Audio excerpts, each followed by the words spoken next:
Entre a Terra e o Céu. Sétimo livro da coleção, A Vida no Mundo Espiritual. Ditado pelo espírito André Luiz e psicografado pelo médium brasileiro Francisco Cândido Xavier, em 1954. Capítulo 26. Mãe e Filho. A alegria plena coroar o trio doméstico, mostrando a expectativa de uma colegial preocupada em receber a aprovação dos mentores. Odila ergueu os olhos lacrimosos para a irmã Clara, perguntando: "Tregido corretamente?" Lia-se no rosto a necessidade de uma frase estimulante.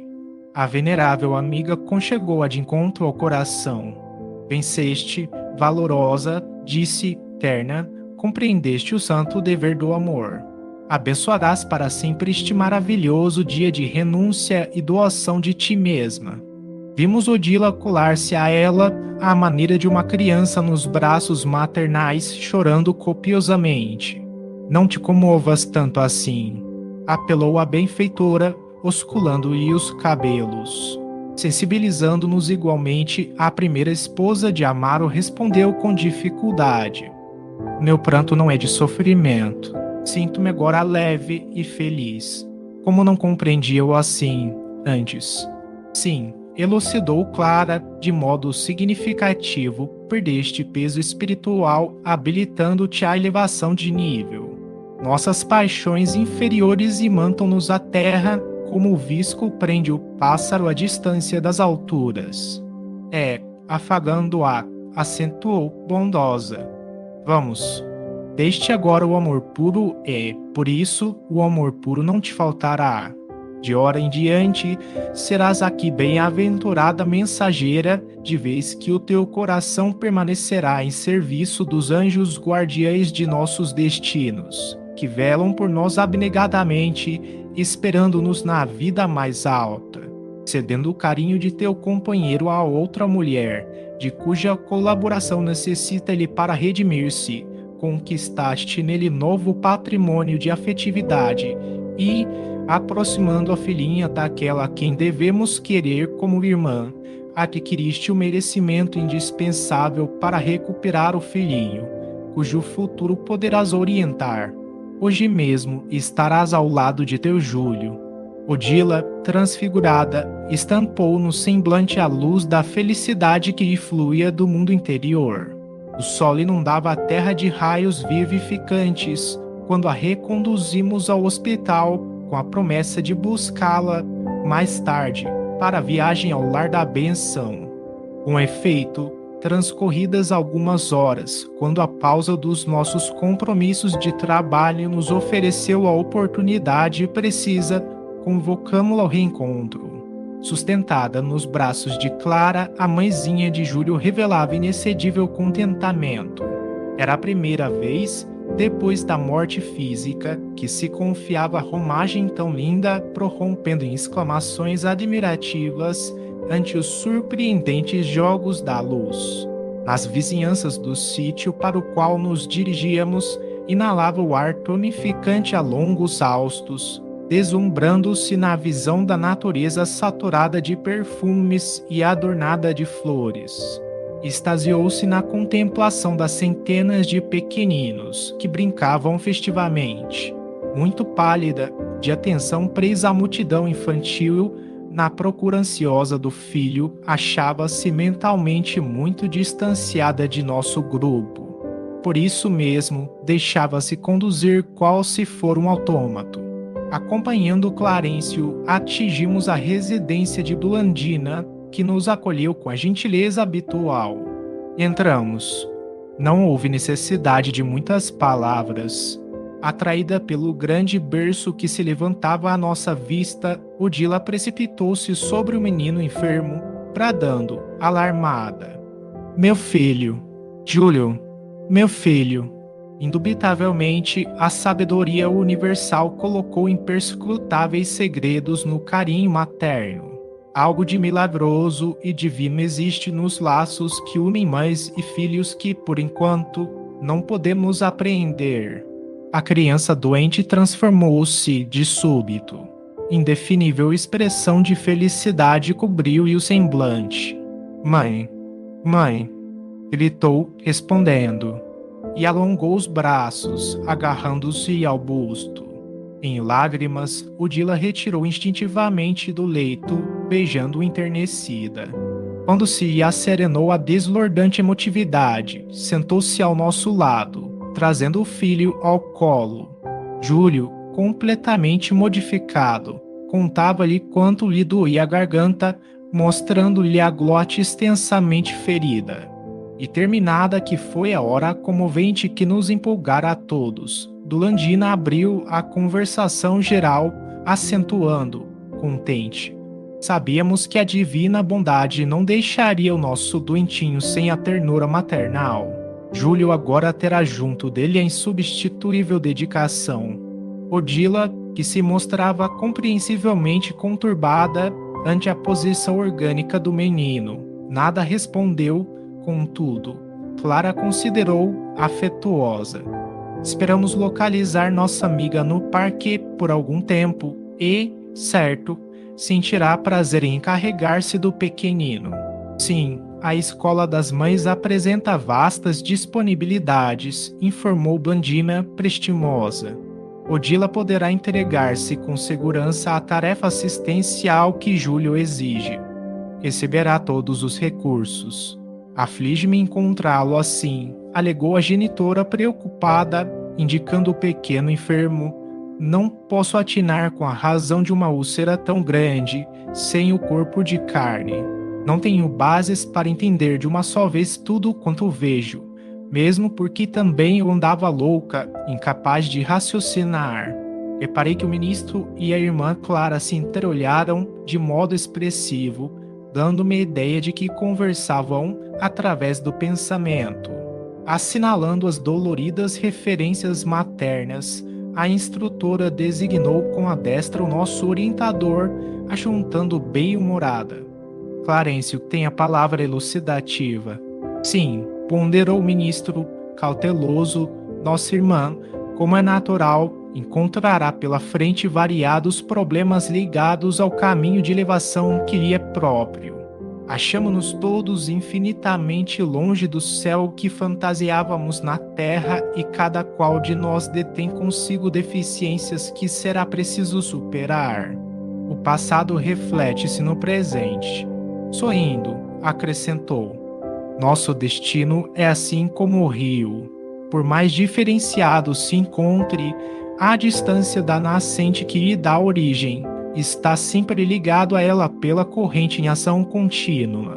Procurarei compreender, disse Odila mais segura de si, sou mãe e não posso desvencilhar-me da obrigação de amparar meu filhinho. Dispensar-lhe todos os cuidados imprescindíveis ao seu bem-estar.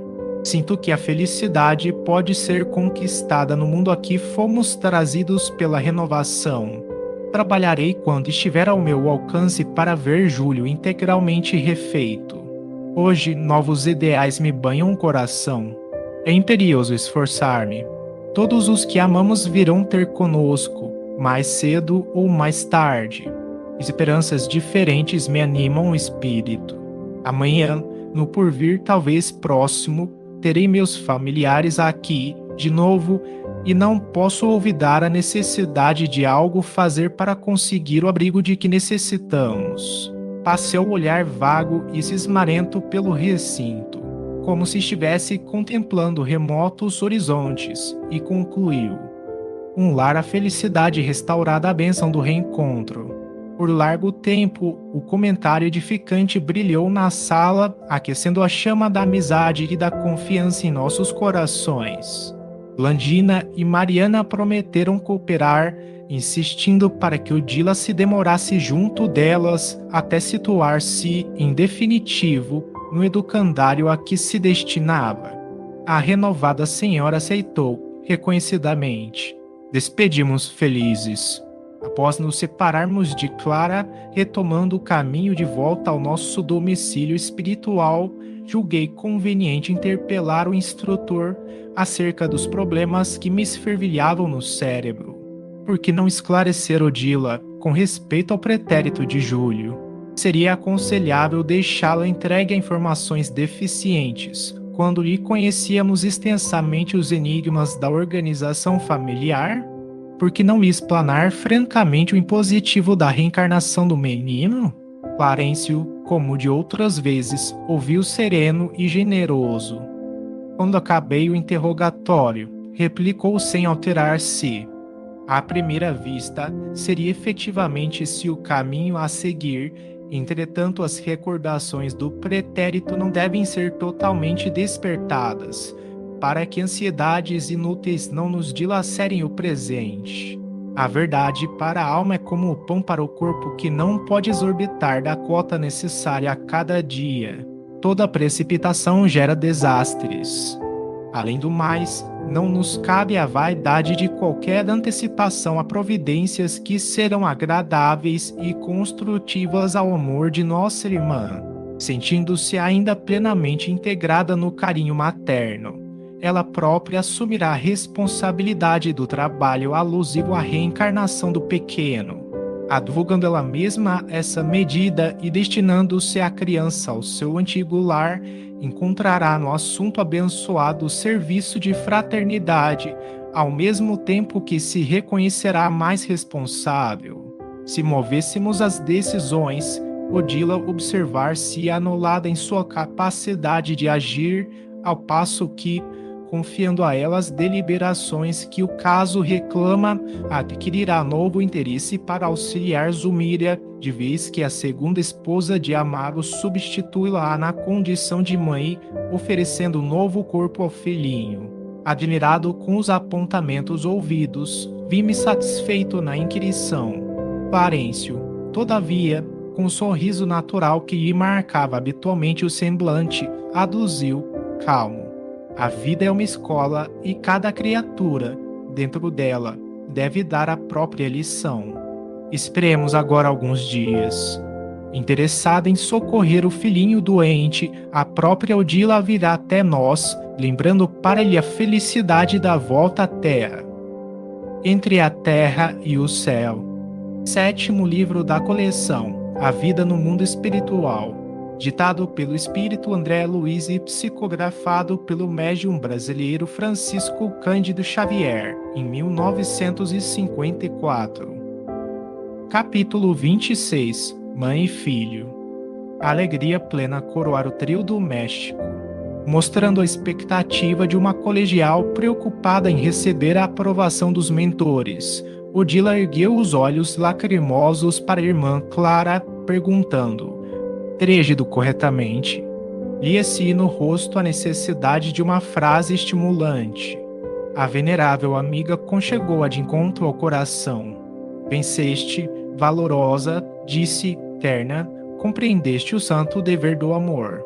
Abençoarás para sempre este maravilhoso dia de renúncia e doação de ti mesma. Vimos Odila colar-se a ela à maneira de uma criança nos braços maternais, chorando copiosamente. Não te comovas tanto assim, apelou a benfeitora, osculando-lhe os cabelos. Sensibilizando-nos igualmente, a primeira esposa de Amaro respondeu com dificuldade: meu pranto não é de sofrimento. Sinto-me agora leve e feliz. Como não compreendia-o assim antes?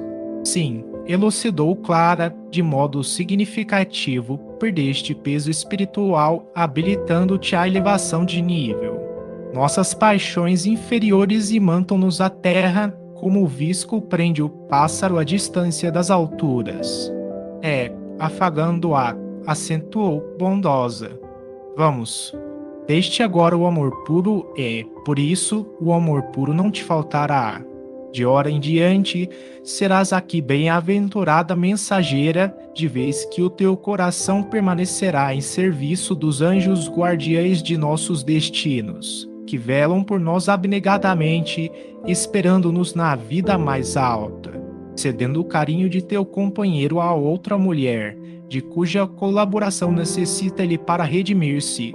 Conquistaste nele novo patrimônio de afetividade e, aproximando a filhinha daquela a quem devemos querer como irmã, adquiriste o merecimento indispensável para recuperar o filhinho, cujo futuro poderás orientar.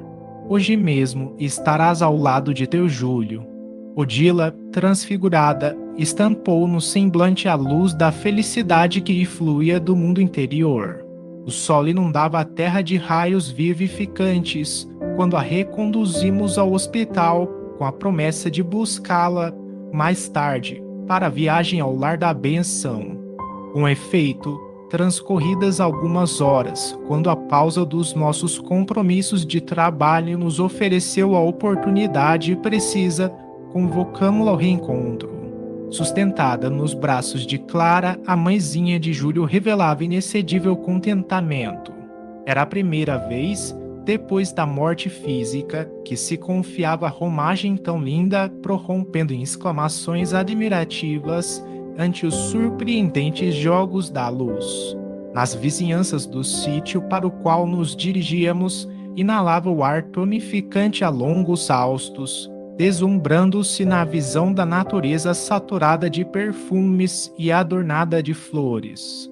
Extasiou-se na contemplação das centenas de pequeninos que brincavam festivamente.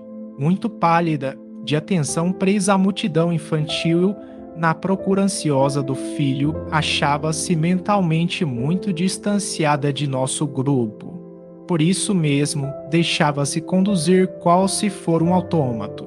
Acompanhando Clarencio, atingimos a residência de Blandina, que nos acolheu com a gentileza habitual.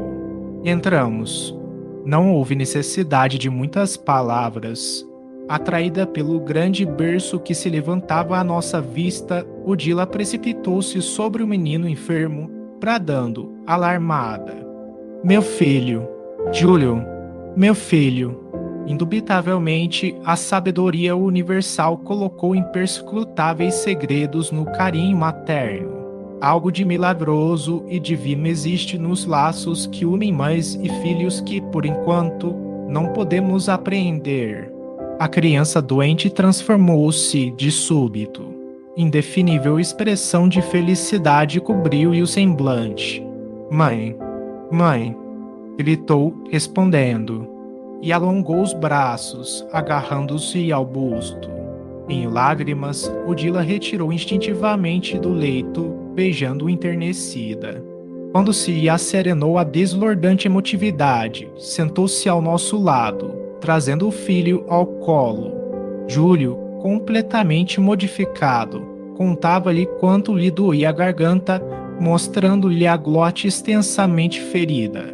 E terminada que foi a hora comovente que nos empolgara a todos, Blandina abriu a conversação geral, acentuando, contente: "Sabíamos que a divina bondade não deixaria o nosso doentinho sem a ternura maternal. Júlio agora terá junto dele a insubstituível dedicação." Odila, que se mostrava compreensivelmente conturbada ante a posição orgânica do menino, nada respondeu, contudo, Clara considerou afetuosa: "Esperamos localizar nossa amiga no parque por algum tempo e, certo, sentirá prazer em encarregar-se do pequenino. Sim, a Escola das Mães apresenta vastas disponibilidades", informou Blandina prestimosa. "Odila poderá entregar-se com segurança à tarefa assistencial que Júlio exige.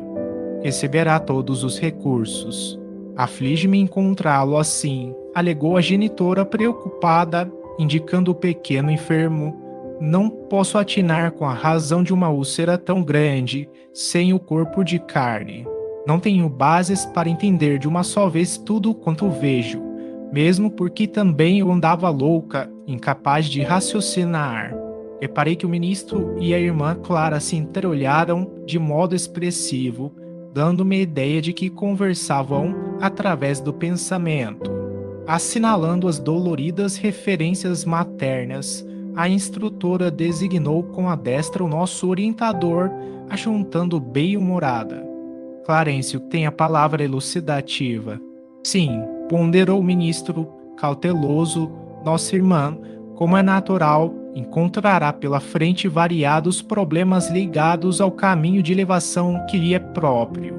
Achamo-nos todos infinitamente longe do céu que fantasiávamos na terra, e cada qual de nós detém consigo deficiências que será preciso superar. O passado reflete-se no presente. Sorrindo, acrescentou: nosso destino é assim como o rio. Por mais diferenciado se encontre, à distância da nascente que lhe dá origem, está sempre ligado a ela pela corrente em ação contínua. Procurarei compreender, disse Odila mais segura de si. Sou mãe e não posso desvencilhar-me da obrigação de amparar meu filhinho. Dispensar-lhe todos os cuidados imprescindíveis ao seu bem-estar. Sinto que a felicidade pode ser conquistada no mundo a que fomos trazidos pela renovação. Trabalharei quando estiver ao meu alcance para ver Júlio integralmente refeito. Hoje, novos ideais me banham o coração. É imperioso esforçar-me. Todos os que amamos virão ter conosco, mais cedo ou mais tarde. Esperanças diferentes me animam o espírito. Amanhã, no porvir talvez próximo, terei meus familiares aqui, de novo, e não posso olvidar a necessidade de algo fazer para conseguir o abrigo de que necessitamos. Passei o olhar vago e cismarento pelo recinto, como se estivesse contemplando remotos horizontes, e concluiu: um lar à felicidade restaurada à bênção do reencontro. Por largo tempo, o comentário edificante brilhou na sala, aquecendo a chama da amizade e da confiança em nossos corações.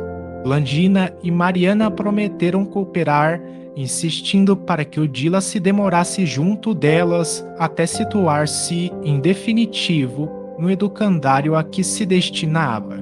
A renovada senhora aceitou, reconhecidamente. Despedimos felizes. Após nos separarmos de Clara, retomando o caminho de volta ao nosso domicílio espiritual, julguei conveniente interpelar o instrutor acerca dos problemas que me esfervilhavam no cérebro. Por que não esclarecer Odila com respeito ao pretérito de Júlio? Seria aconselhável deixá-la entregue a informações deficientes, quando lhe conhecíamos extensamente os enigmas da organização familiar? Por que não lhe explanar francamente o impositivo da reencarnação do menino? Clarencio, como de outras vezes, ouviu sereno e generoso. Quando acabei o interrogatório, replicou sem alterar-se: à primeira vista, seria efetivamente esse o caminho a seguir. Entretanto, as recordações do pretérito não devem ser totalmente despertadas, para que ansiedades inúteis não nos dilacerem o presente. A verdade para a alma é como o pão para o corpo, que não pode exorbitar da cota necessária a cada dia. Toda precipitação gera desastres. Além do mais, não nos cabe a vaidade de qualquer antecipação a providências que serão agradáveis e construtivas ao amor de nossa irmã, sentindo-se ainda plenamente integrada no carinho materno.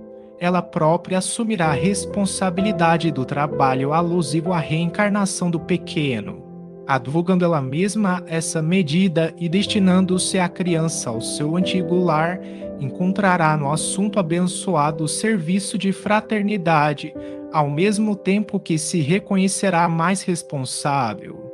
Se movêssemos as decisões, Odila observar-se anulada em sua capacidade de agir, ao passo que, confiando a ela as deliberações que o caso reclama, adquirirá novo interesse para auxiliar Zulmília, de vez que a segunda esposa de Amaro substitui-la na condição de mãe, oferecendo um novo corpo ao filhinho.